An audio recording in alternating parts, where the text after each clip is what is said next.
Bismillahirrahmanirrahim. Assalamualaikum warahmatullahi wabarakatuh. Alhamdulillah, salatan wa salaman ala rasulillah wa ala alihi wa sahbihi wa mawalah, amma ba'd.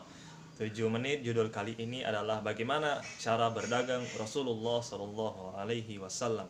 Suatu ketika sahabat Nabi datang menemui beliau dan bertanya, "Ya Rasulullah, kami ini berdagang untungnya sedikit, sementara orang Yahudi berdagang itu untungnya banyak.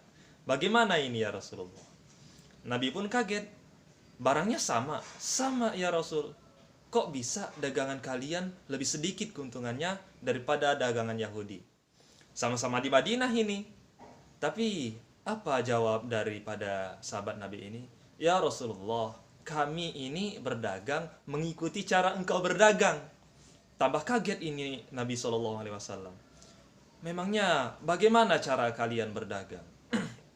Dijawablah sama sahabat ini, "Ya Rasulullah, kami ini kalau berdagang jujur, 1 kilo tetap 1 kilo, 1 meter tetap 1 meter, tidak kami kurangi ya Rasulullah. Berbeda dengan orang Yahudi berdagang, itu mereka kurangi, mereka curang.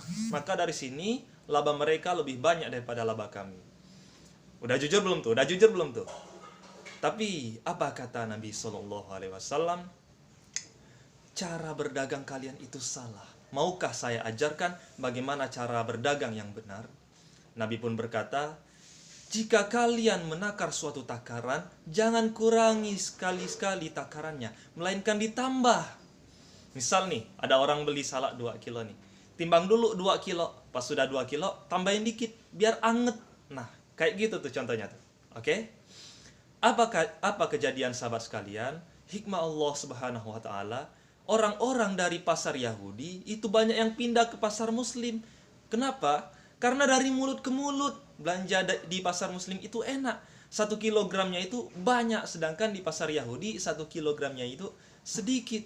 Di pasar Muslim itu enak, 1 kilogramnya itu berat, sementara di pasar Yahudi 1 kilogramnya itu ringan. Maka dari sini ada 3 poin penting yang akan saya sampaikan.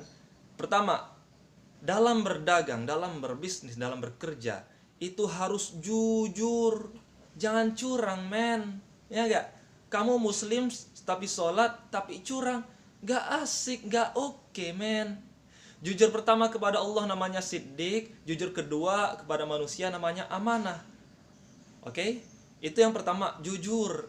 Yang kedua adalah cerdas. Cerdas ini punya 2 kategori, bos.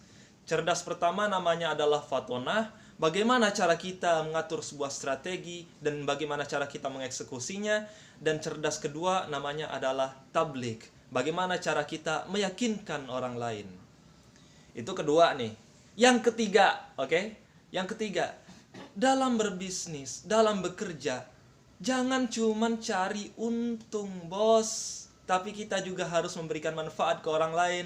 Karena Rasulullah SAW bersabda, "Khairun nas anfa'uhum linnas." Sebaik-baiknya manusia adalah yang paling banyak memberikan manfaat kepada orang lain.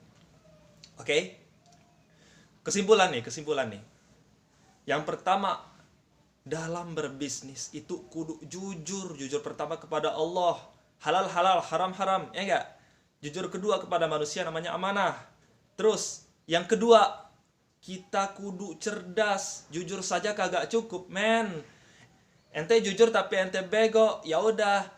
Ente benar tapi hidup ente senep. Nah, ngerti gak? Oke? Yang ketiga, kita dalam berbisnis, dalam berdagang, dalam bekerja, jangan cuma cari untung, men. Kita juga harus mencari ridhonya Allah. Karena khairun nas anfa'uhum linnas. Gak asik, men, kita kaya sendiri walaupun hartanya halal. Ngerti gak? Orang bilang kita kaya tapi pelit. Gak oke. Gak asik, men, kita di surga sendiri sementara yang lain di neraka. Gak asik, men.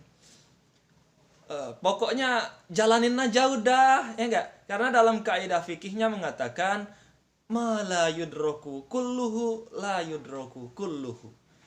Barang siapa yang tidak bisa mengamalkan amalan hingga 100%, maka jangan sekali-sekali kamu tinggalkan amalan itu hingga 100%. Intinya jalanin aja dah, nggak perlu nunggu S1 ekonomi dulu baru mulai bisnis, ya nggak, bener nggak? Nggak perlu nunggu kaya dulu baru ente mulai sedekah, ya nggak? Nggak perlu nunggu lancar tahsin, makhraj. Yang penting sholat aja dulu dah, ya nggak? Betul nggak? Karena dalam hadis qudsi Allah menyebutkan, amalkan amalan yang engkau ketahui, niscaya akan aku beritahukan sesuatu yang tidak engkau ketahui. Udah, jalanin aja udah. Karena barokah fil harokah, ya enggak? Barokah itu ada dalam pergerakan. Kayak ceritanya Hajar sama Ismail tuh. Itu kan lucu tuh. Bolak-balik, turun gunung, naik gunung 7 kali, nyari air. Yang nemuin air Ismail. Sementara yang capek-capek nyari air Hajar. Sebenarnya di mata manusia ini lucu, tapi sebenarnya nggak penting ini men. Karena yang penting itu adalah inna sofa wal marwata min sya'airillah. Dicatat itu perbuatan Hajar itu sebagai tanda-tanda kebesaran Allah. Bahkan nih jika ente punya satu bibit nih dan besok kiamat nih, udahlah tanam aja dah, ya nggak, betul nggak? Oke? Baiklah, mungkin segini saja ceramah singkat dari saya.